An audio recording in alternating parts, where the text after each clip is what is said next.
Structure ہے پورا دین کا، اس پہ کمپرومائز نہیں ہو سکتا.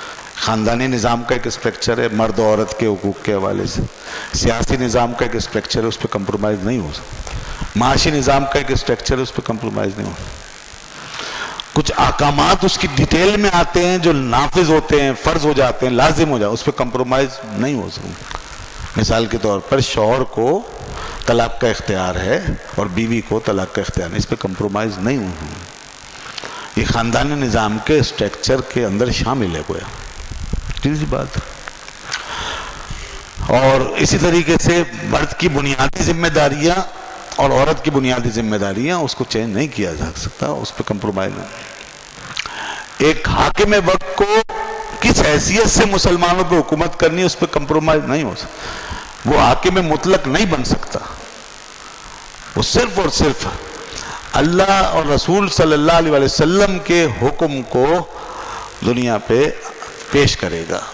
وہ اس کا منصب، ہمارے یہاں تصور ہے خلافت کا، تو خلافت اگر سچ نافذ نہ بھی ہو تو خلافت کی جو تھیم ہے، جو اس کی فلسفی ہے، وہ یہ ہے کہ جو بھی حاکم ہوگا وہ خدا رسول کے مقابلے میں نہیں ہو. خدا رسول کے قانون کو، چاہے وہ جمہوری نظام کے تحت آئے، چاہے وہ ڈکٹیٹرشپ کے ذریعے سے آئے، چاہے وہ بادشاہ بن کر آئے، چاہے ملوکیت کا دور ہو، تو جو بنیاد ہے اس پہ سمجھوتا نہیں ہوگا.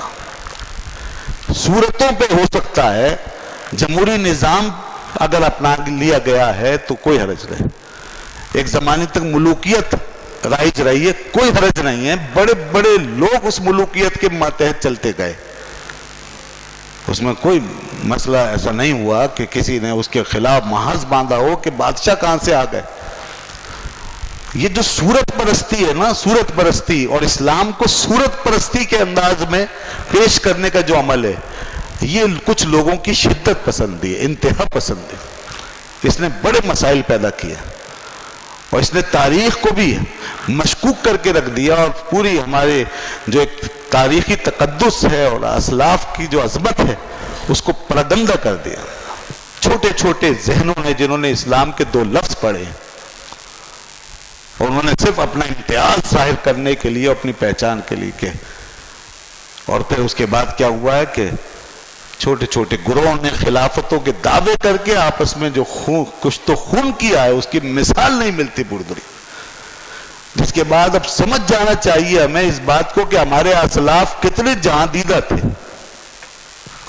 کتنے وسیع النظر لوگ تھے. وہ اسلام کی حقیقت کو کتنے بہتر انداز میں سمجھتے تھے کہ انہیں معلوم تھا کہ اگر صورتوں میں تبدیلی ہو رہی ہے تو ہمیں بنیاد کو بہرحال قائم رکھنے کی کوشش کرنی ہے. صورت تبدیل ہو رہی ہے تو کوئی مذائقہ. میں تھوڑا سا آگے بڑھ گیا ہوں اپنے موضوع میں، تو ذرا سے اس پہ ایک بات اور بڑھا دوں، وہ بھی سن لیجیے. ایسی ایک صورت پرست صاحب تھے جو خلافت ایز سچ پر اصرار کر رہے تھے، اور ان کا تعلق ایک ایسی کسی تنظیم سے تھا.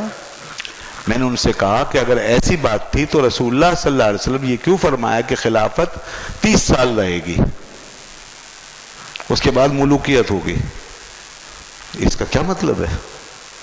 پھر 30 سال کی تحدید کیوں کی؟ کیا نماز کے لیے بھی حضور نے فرمایا کہ نماز 30 سال تک رہے گی، 40 سال تک رہے گی؟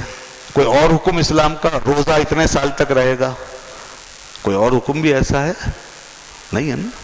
تو خلافت کی تحدید خود بتا رہی ہے کہ اس کی صورت میں تبدیلی نیچرل ہے، یہ نیچرل فینومینا ہے، یہ معاشرے کی ایک اپنی رفتار اور رت ہے. تو وہاں انسان کو سرنڈر کرنا پڑے گا. یہی وجہ ہے کہ پوری 1000 سال تاریخ میں. اور پھر میں نے کہا کہ چلو تبدیلی آنی ہی تھی اور خلافت کی مدت متعین ہونی تھی، تو کم از کم قرون اولیٰ تو گزر جاتے. قرون اولیٰ بھی نہیں گزرے، صحابہ کا دور بھی نہیں گزرا. یہ تبدیلی صحابہ کے دور میں آ گئی. تو اب اس سے زیادہ واضح مثال کیا ہوگی کہ جب صحابہ کے دور میں یہ تبدیلی قبول کر لی گئی تو آپ اور میں کس کھیت کی مولی ہے؟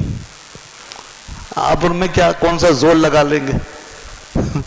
اور زور لگا کے دیکھ لیا، دیکھ رہے ہیں ہم زور لگا کے.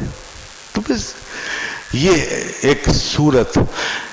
لیکن ملوکیت، اب ملوکیت کو لوگ کنڈیم تو کرتے ہیں مگر سمجھتے نہیں ہیں کہ ملوکیت کے دو فیز ہیں.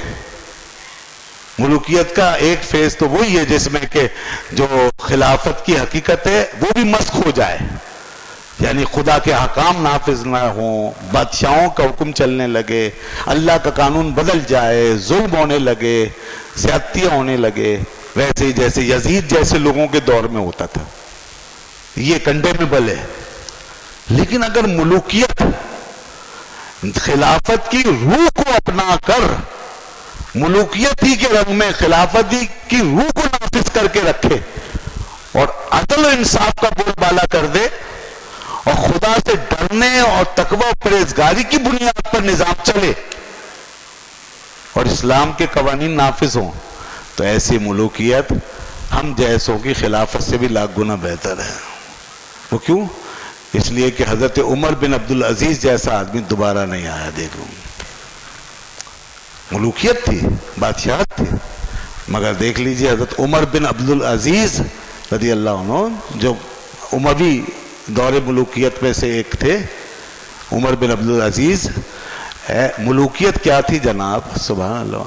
انہوں نے جس خوف خدا سے کام لیا اور جس طرح روح خلافت کو انہوں نے اپنے ہاتھوں سے دانتوں سے پکڑ کے رکھا ہے اور اس کو قائم رکھا اور جو عدل کیا، تو لوگ کہتے ہیں خلافت راشدہ کی یاد تازہ ہو گئی. تو روح کی طرف جاؤ، یہ ہے اسلام. ہم کمپرومائز نہیں کر سکتے روح کے ساتھ، اسپرٹ کے ساتھ، فلسفی کے ساتھ، نظریے کے ساتھ، اور اسی نظریے کو، فلسفی کو ڈیفائن کرنے والے واضح جو احکام ہیں ان کے ساتھ کمپرومائز. لیکن اس کے بعد اسلام نے، دین نے باوجود اتنی جامع قسم کی سیرت اور ماڈل ہونے کے پھر ہمیں اسپیس دیا، گنجائش دی. اگر ہمیں مجبوریوں کے تحت یا کسی آسانی کے تحت اپنی فارمز میں، صورتوں میں کہیں